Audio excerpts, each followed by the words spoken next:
New York City's Stonewall Inn is an important and historic location for gay rights in America. In fact, it's a U.S. national monument.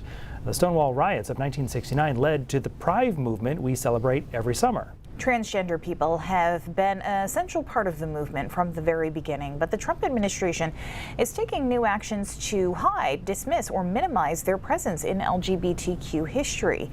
Jackie Beckford shows us how that is playing out.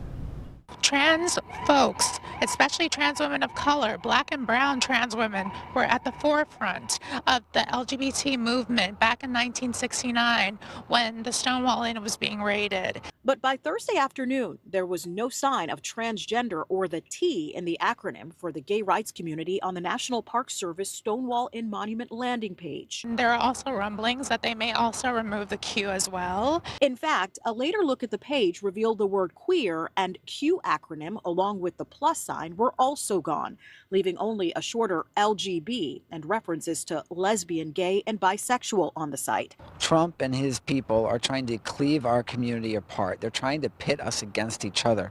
They're not going to succeed. The disappearing letters on the federal government site, just the latest action in relation to the transgender community by the Trump administration in recent weeks. This feels a little more personal because this is the birthplace. This is our home. What this is doing is further endangering the trans community and trying to eliminate us and erase us from public view.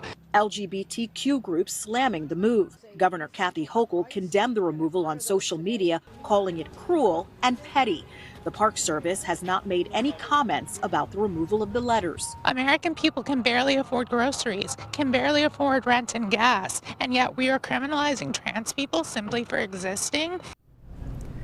Jackie Beckford reporting there. A federal judge in Seattle has paused an executive order from President Trump that halted federal support for gender-affirming care for transgender youth under the age of 19. This after another judge in Baltimore ordered a 2-week block yesterday. Attorneys general argue the order discriminates against transgender people as many of these therapies and treatments continue to be used by cisgender people.